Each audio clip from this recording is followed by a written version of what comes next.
आज की वीडियो में बात करेंगे इंटरलिंक नेटवर्क माइनिंग ऐप की लेटेस्ट न्यूज़ और अपडेट के बारे में। काफ़ी लोगों को जो इंटरलिंक की माइनिंग कर रहे हैं उनके केवाईसी में इश्यूज आ रहा है। केवाईसी लेवल 2 या लेवल 3 में जाके अटक चुका है और आगे नहीं प्रोसेस हो रहा है। तो इसका क्या उपाय है और कैसे यहाँ पर जल्दी हो सकता है, कितना लग सकता है टाइम और कब तक हो जाएगा, इन सारी चीज़ों पर डिस्कस करेंगे। उसके अलावा जो और पॉइंट होंगे इंटरलिंक नेटवर्क माइनिंग ऐप को लेकर तो इस वीडियो में कवर करने वाले हैं। तो वीडियो इंपॉर्टेंट है, बने रहिएगा वीडियो में।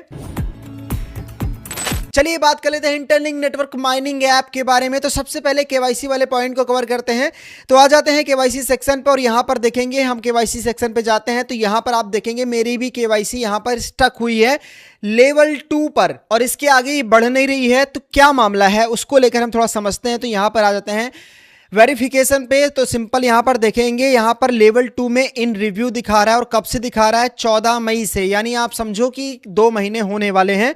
उसके अलावा यहां पर आप देखेंगे तो यहां पर लेवल यहां पर पास हो गया था। उसके अलावा और सारे कितनी बार फेल हुआ था।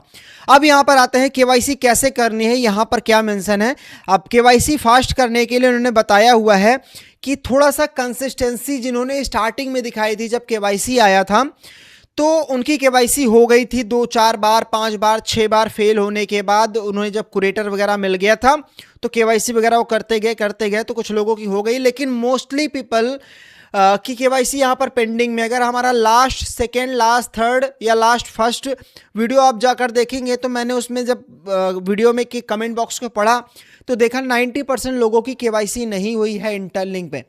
और क्यों नहीं हुई है इसके पीछे का रीज़न भी मैं आपको बहुत पहले बता चुका हूं और आज एक बार फिर बता देता हूं। सबसे पहले यहां पर क्या लिखा है, यहां पे लिखा हुआ है कि यहां पर अगर केवाईसी को लेकर कोई चीज़ें हैं तो हर 24 घंटे में आपको चेक करना या करना होगा।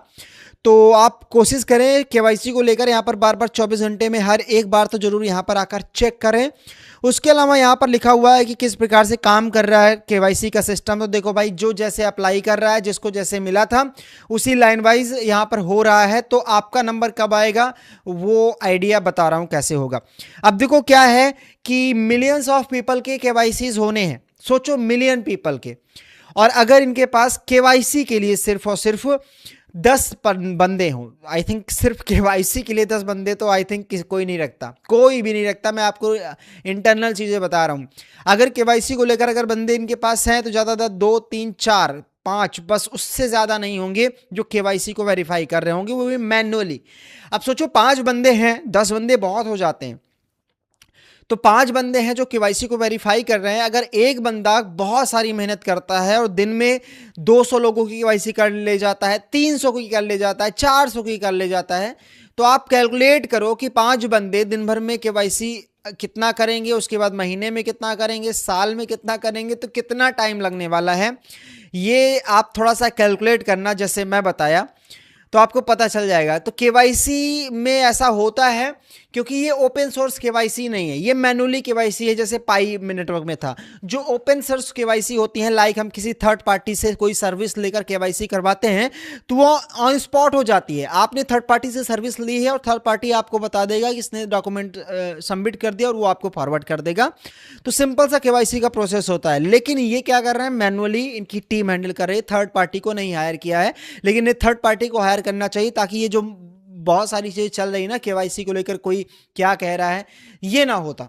तो हमेशा देखो कि आप जो एक्सचेंजेस होते हैं उन पे जाओ केवाईसी करने के लिए, तो उसमें फटाक से हो जाता है, 24 घंटे के अंदर रिव्यू हो जाता है, मतलब हो जाता है। लेकिन वो हमेशा थर्ड पार्टी को हायर करके रखते हैं केवाईसी के लिए। थर्ड पार्टी उन्हें बोल देता है आप जब उसमें केवाईसी करेंगे तो थर्ड पार्टी ही वहाँ पर फ्लैश होना स्टार्ट हो जाएगा। तो ऐसा सिस्टम होता है। अब चलिए यहाँ पर अपडेट की तरफ चलते हैं। तो केवाईसी को लेकर आपको टाइम लगने वाला है। साथ ही साथ एक ट्वीट किया है, ये वाला है, लिंक डिस्क्रिप्शन में है, जाकर इसको रिट्वीट कर देना।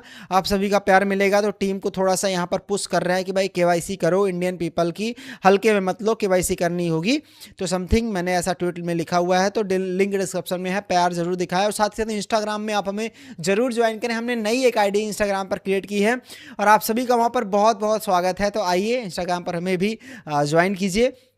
अब यहाँ पर आ जाते हैं। अब यहाँ पर एक पोस्ट की गई है। देखो यहाँ पर इन्होंने बताया है कि इंटरलिंक का जो इकोसिस्टम है वो धीरे धीरे ग्रो कर रहा है इस पोस्ट में। ठीक है, इकोसिस्टम धीरे धीरे ग्रो करेगा। एक और ट्वीट इन्होंने यहाँ पर किया है, ये इनकी वेबसाइट से रिलेटेड है, आप देख सकते हैं।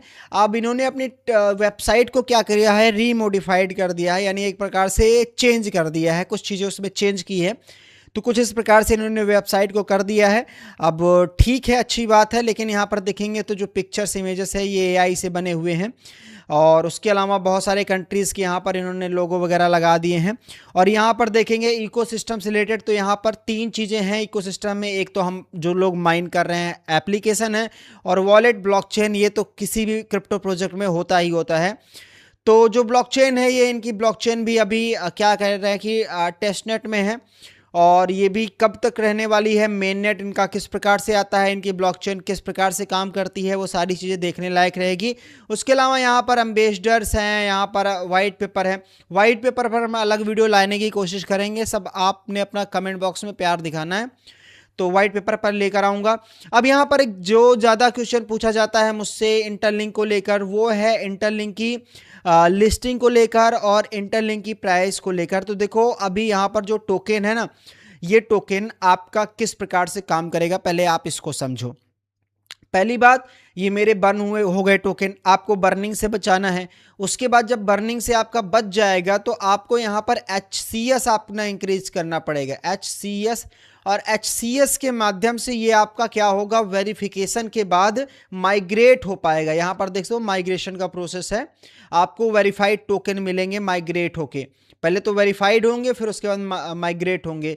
तो ये इनका कुछ सिस्टम है जो आपका डिपेंड करेगा, group mining, daily mining, total referral, active referral, यहाँ पर बर्न कितना हुआ है वो भी यहाँ पर कटा जाएगा। तो सारी चीज़ें इन्होंने घुमा फिरा के बहुत मतलब बहुत वो रख दिया है कि जो एक्टिव यूज़र हैं इंटरलिंक के वही यहाँ पर आगे बढ़ पाए। बहरहाल हम लोग तो जुटे हुए हैं और आगे कंटिन्यू पूरा करने वाले हैं। बस केवाईसी में थोड़ा सा डिले हम लोगों को देखने को मिल रहा है।